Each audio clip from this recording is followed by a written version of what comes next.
I think Okay, I'm ready to go. I love your show. You have thank so you. many amazing guests, like the variety of people you have on your show. So I feel super honored to be here. So thank Yeah, you for that. Yeah. absolutely. No, thank you for taking a minute out. And I want to begin our journey. Your background and your work's fascinating. And I want to know first and foremost with this pandemic, it did so much to throw everything into the unknown. 5-year anniversary, so to speak.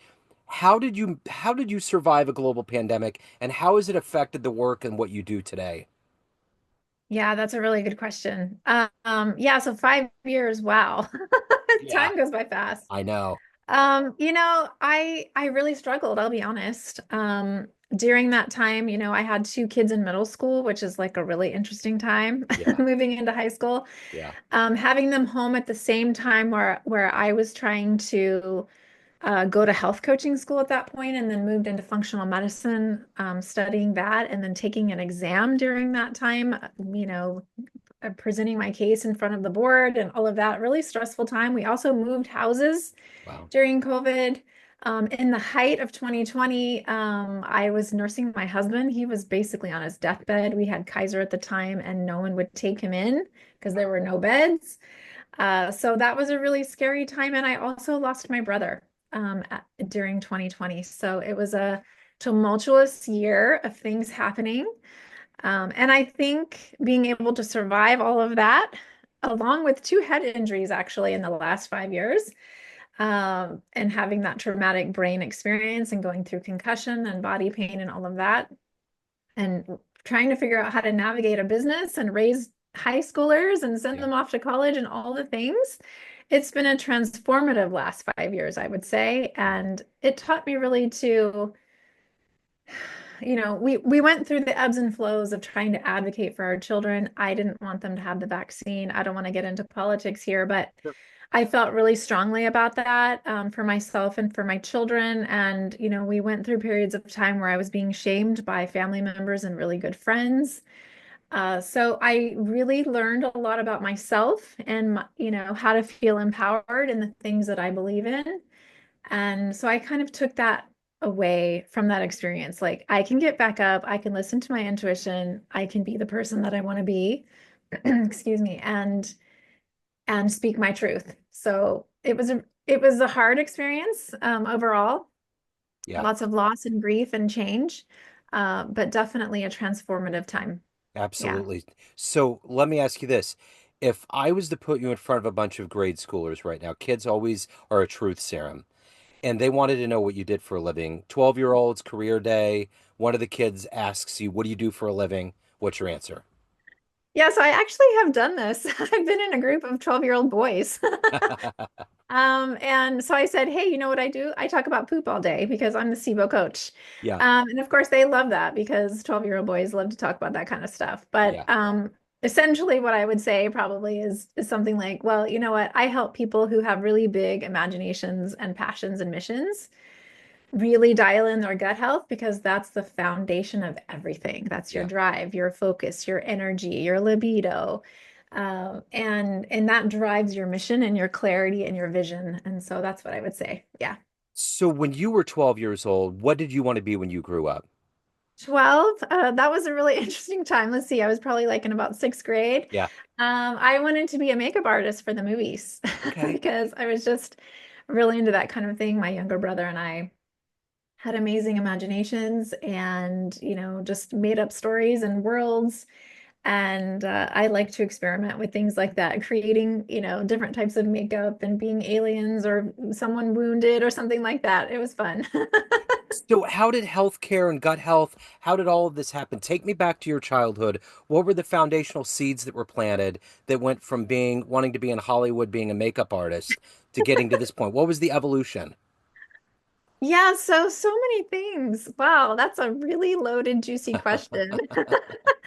Well, I was raised in a military family, and you can be seen but not heard. And it was hard for me to be able to express emotions. Obviously, not passing judgment on my parents, but I feel like they just couldn't handle me. I had a lot of things that I need to express that I think eventually I kind of taught myself how to keep inside. And But I always somehow had this drive to help people. Like I kind of always done that. Even when I was first out of college and had been in a car accident, I sought out alternative medicine and started learning about traditional Chinese medicine and started doing that as my work. I had a lifelong journey of having gut health issues myself and anxiety and all the things that go with that. And so, that's always kind of been an underlying thing for me. Even when my children started going to school and I had more free time and I was ready to go back to work, I couldn't find a job. No one wants to hire a mom who's been out of work for a while. So I decided to start my own business at that point and created a gluten-free bakery because I love baking. And that was a way for me to help people who had this restriction. And it was sort of a love language. And eventually, my own health issues and my go, go, go mindset caught up with me. And I ended up with broken heart syndrome on top of all the other health issues I had from the sheer stress and overwhelm that my body was experiencing. And that led me down the rabbit hole of learning about SIBO, which is small intestinal bacterial overgrowth. That led me to functional medicine. That led me to thinking outside of the box and really rebelling against the conventional medicine approach to medicine, and chronic conditions and things like that. And I think just my own drive, my inner let's get this done kind of attitude that I've always had, meshed with that feeling of wanting to help myself, but also how can I help other people get out of this and be the people that they want to be the amazing, badass, entrepreneur that they want to be. And so I reflect a lot of who I am into my business and how I help people. But I think that's probably the common thread of how I got here. So let me ask you this. There's a lot of people out there that have had gut health issues that have just absolutely upended their lives. And they'll go to GIs and pay expensive specialty copays and get the same kind of row. Well, let's do this. Let's do more testing. Let's do something that probably chances are may or may not work 50-50, and you get stuck in that whole hamster wheel. What do Yep. you say to people that need to approach someone like you that's specialized in this, that has proven methods of getting around it, instead of doing conventional ways that people do, which is our healthcare system is just full of things that there's no ombudsman. It can be maddening. What do you say to them people? Yeah, so one thing I always say to anyone, whether they work with me or not, is to always be your own best, strongest advocate. You are always going to be that person for you. And also the importance of understanding that no one else is going to quote unquote heal you or fix you. This is the power that you own, that your body innately understands how to do when you're given the right tools and the space and the grace to do that, right? Um, I understand that a lot of people are kind of stuck in that conventional place because that's what they can afford, or that's the upbringing that they've had, and that's the language that they have in their mind that they should defer to what their doctor says. Obviously, I don't give people advice to not listen to their doctor, right? But I do give them advice to constantly ask questions, give a little pushback if you need to. Listen to your intuition because your body and your heart knows best about what you need. And if you're not getting that, find somebody else who will listen. I went through that in my own journey of trying to find the help that I needed for my gut health. And, several times I've had doctors throw up their hands and say, you know what, Jen? I don't know how to fix you. I don't know about SIBO. I don't know, about this. Here are some antidepressants. And they just kind of sent me on my way. And that really drives my passion for creating a space, a safe space for people to come and have a conversation about how they're feeling so they feel seen and understood. With gut issues, lots of times it's sort of what we call an invisible condition because it's not like you're walking around with a cast on your arm or anything like that. And people are really suffering quietly. They lose connection with people, they feel isolated. And so it's really important for that person to feel supported in that way. And once they start feeling kind of safe in the relationship that we have, healing can begin. I think part of feeling unsafe or overwhelmed, or underwhelmed by your options that you might have in the conventional world, uh, keeps people stuck because they feel hopeless. And so once people feel safe and have a little glimpse of like, yes, I can get over this hump, and that there's hope for me, everything changes. Yeah. So, in your career arc and in all of the challenges, especially in 2020, you went through, who has been that inspirational, heroic force in your life to allow you to get to this point? Um, that's such a good question. Let me think about this for a minute. I think people, well, it's like, do I go back in time and think of some amazing historical figure? But really, I think honestly, right now I'm kind of in this space where I take inspiration from a variety of different people, but two that are coming to my mind right now while you're putting me on the hot seat is Mel Robbins and Michelle Obama. Okay. Michelle Obama, whether you agree with her politically or not, walks with grace. She stands in her integrity. She is strong in the face of haters, Yeah. right? Yeah. So that's really inspiring to me. And I think Mel Robbins, she's become a lot more popular recently. She has her own podcast and a book and all of this stuff. But I think the thing that I like the most about her is that she's so relatable and she has real talk. Like she just tells you how it is. And she uses her passion to help other people as a way, she's just like all over the planet right now, right? She's spreading her love and concern for other people. And I really like the idea of that. Yeah. But I think on the just like kind of artistically and musically, there's a band called Explosions in the Sky, and Oh, I love those guys. Yeah. they're mostly instrumental, Yeah. and it just feeds my soul. So whenever I feel like I need that Jen connection time, that quiet time, let me check down into my grounded self. And if you haven't seen them live, I encourage you to do it. It's life altering. I love how they start slow and kind of get to a cacophony sometimes. Build There's up. a band I just ran into that's electronica called Odessa. Oh, And yes. they do, you know them? Yes. They do that Yep. kind of same vibe where it's all kind of like slow and like a nursery rhyme, and then it starts climbing, and then it's just like all the Yes. light in the room spills in. It's great. Yeah. That's interesting. I don't run into that many people that know who they are. Yeah, so that's interesting. So let me ask you this. Well, I want to say one thing about Obama. I did listen to her book and it was amazing how Barack has been the same guy kind of in different versions throughout his life to see that early courting. And I think the things in that book when I think about it that really striked me, there was a possibility that she was going to get into politics, but when that brick got hurled through that window at the White House, that was it. That was the moment where she was like, "Nope, I'm out." And then, so when everybody had that all of that noise about her getting in the race, it's like you guys need to just read her book. And if you don't read the whole book, read the last like quarter of it. It isn't going to happen. It's never going to happen. As much as we all embrace who she is and would love to see that, and it would be an antidote to what we're living through, it isn't going to happen. Yeah, yeah. But the Yeah. good thing is that we can take inspiration and empowerment from her message and her example. Yeah. And that's kind of what I try to do. Yeah, Yeah. absolutely. So that my next question is if you can meet anybody on the planet or even go to a dream show. Let's do the music route since we got into it. You could see a dream show. Where would you go? Who would you love to see? Well, can I like put a bunch of artists together and make Yes, it like a you can have a festival? dream trip. A- yeah, Um, oh gosh, I would love to go somewhere warm, first of all, so yeah, that it's an outside event.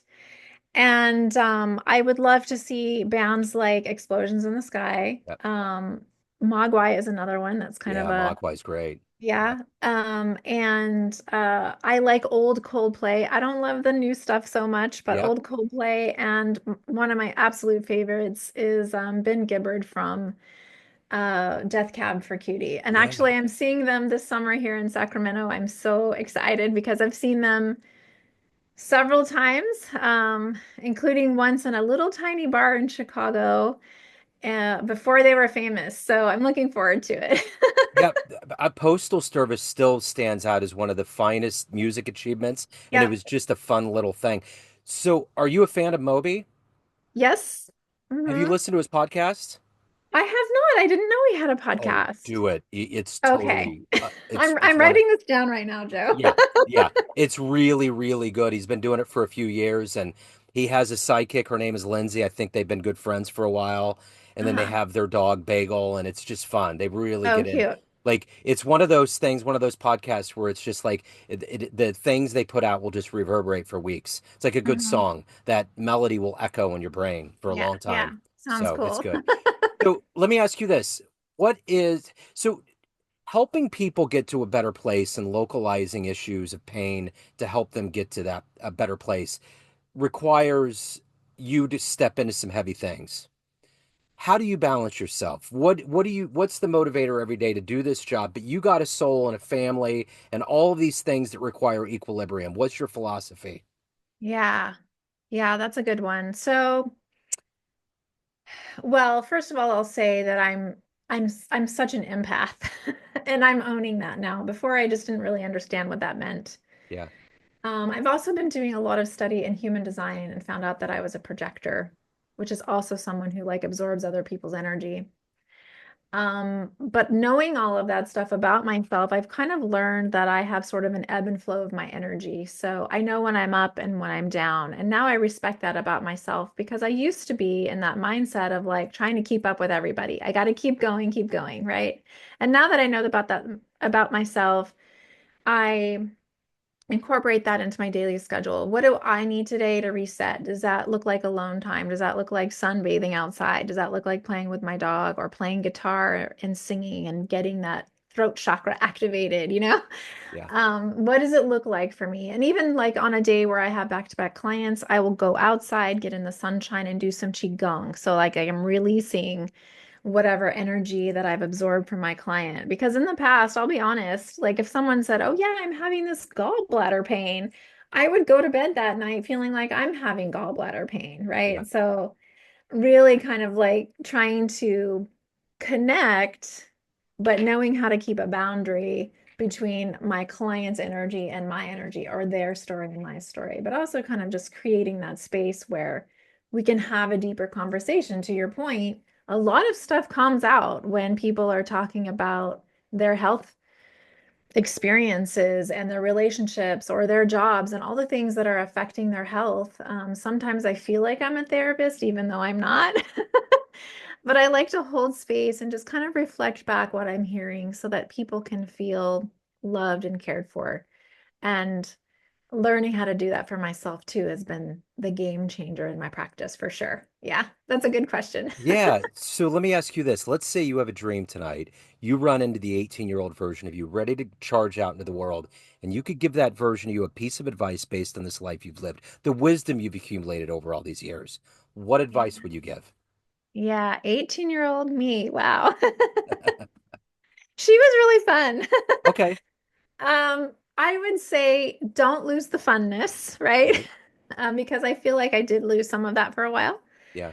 But I would also really encourage 18-year-old me to listen to my intuition because I have a very busy mind. I always have ideas, worries, all kinds of things floating around in there at any given moment. And it's been something that I've learned over the last several years, especially to drop in, what is it that I need? What is this trying to tell me? Is there a lesson here?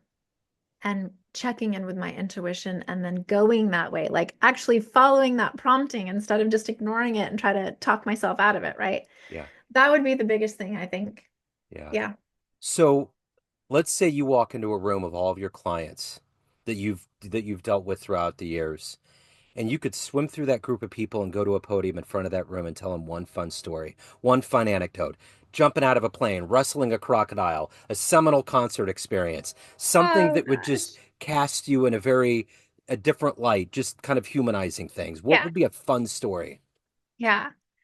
Well, two pop into my mind right away. Yeah, One is when I lived in Chicago, snowy blizzards. I didn't have a car at the time, so I had to take the bus, and I used to wear these like 5-inch platform shoes. So I see the bus coming down the street, and I'm starting to run down the sidewalk, and of course I slip on the ice and land in the street right in front of the bus. I'm like splayed out in the street, and then the bus stops but goes around me and leaves me there. So like that kind of taught me that yes, that was a horribly embarrassing experience, but like I can survive horribly embarrassing. So I Wow. think if anything, in front of my clients, I'd probably tell a poop story. So Yeah. early on in my whole IBS and learning about SIBO and all of this, well, this is actually before I knew about SIBO, but I was extremely constipated, and I was like, what am I going to do? I'm going to blow up and die. I've got to get this out. So someone told me to go try colon hydrotherapy. So I went to do that, and they pump the water through the tube up your rear end, and it's going through your intestines to try to clean it out, and then you have to go to the bathroom afterwards. It was so traumatic. I hadn't had babies at that point, but I felt like I was going through a labor experience. It was so painful, but I got into the bathroom and stuff started flying out of me before I even got to the toilet. It was all over the toilet, all over the floor. I leaned down to try to clean it up. More was coming out. And yes, it's disgusting, but it's also Yeah. hilarious Yeah, because sure. now I can look back on it and think about how funny it was. But at the Yeah. time, it was Oh, like yeah. a total shit show, literally. Yeah, right, right, right. Well, And so I just try to be relatable. Like we all yeah. have some kind of embarrassing Uh-huh. story, right? Yeah, absolutely. No, we got to power through. There's so many things. And then when you get to the age where you have to do a colonoscopy and you got to go through that whole thing, which I had never been put under, so I had to do it last September. I'm 52, I'm at that age. Yep. And they wheel me in the room and there's like four or five nurses in there and they're playing Pearl Jam's Jeremy and I'm like, I can't believe this is the song that I'm gonna go under for the first time. It was so bizarre. So You're like, anyway, what's about to happen? Am I going to wake up from this yeah, experience? and of course I'm thinking going back to my video days, I'm of that ilk. I remember the video and all of that. It's just that Yep. guitar line and it was just I'm really right weird. there with you on You that. know, I mean, it could have been Fleetwood Mac, it could have been, Pink Floyd, it could have been something a little bit more sedate or a little bit more uplifting, but it was like Jeremy, and I was like, Yeah. all right, Yeah. let's do it, let's go. I'm a I grunge love guy. that story. Yep. Yeah, let's do it. So let me ask you this: of everything that you've accomplished, and more importantly, evolved into in your life, what are you the proudest of? Proudest of, well, right now we just had Mother's Day, and so I'm kind of going through this. I'll be honest, it's a little bit of a grieving process because both my children are moving away this summer to college. Yeah, And so my life is about to drastically change as far as like what my everyday role as a mother is. yeah, But I'm the proudest of my children. They're so, well, first of all, they're hilarious. But they're so kind-hearted and thoughtful about other people and each other. Um, they're communicative, they're expressive, they're imaginative, they're just fun people to be around now that they're adults. I'm just like, wow, this is so amazing. yeah, I take so much pride in that. I think the other thing that's kind of coming to mind is I take some pride in reflecting back on all the things that I've experienced recently with loss and trauma and physical injury and concussion land and gut health issues and building a business. This isn't my first business either. This is like my third business that I've built. And so taking pride in the fact that, like, wow, Jen, you keep getting knocked down, but you keep getting back up, right? So yep, yep, um, I'm proud of myself in that way for sure. yeah. Yeah. So at the end of the day, everyone has a perception of you, family, friends, clients, colleagues, everyone that knows you, but you run the show. What's your perception of you? Who do you think you are?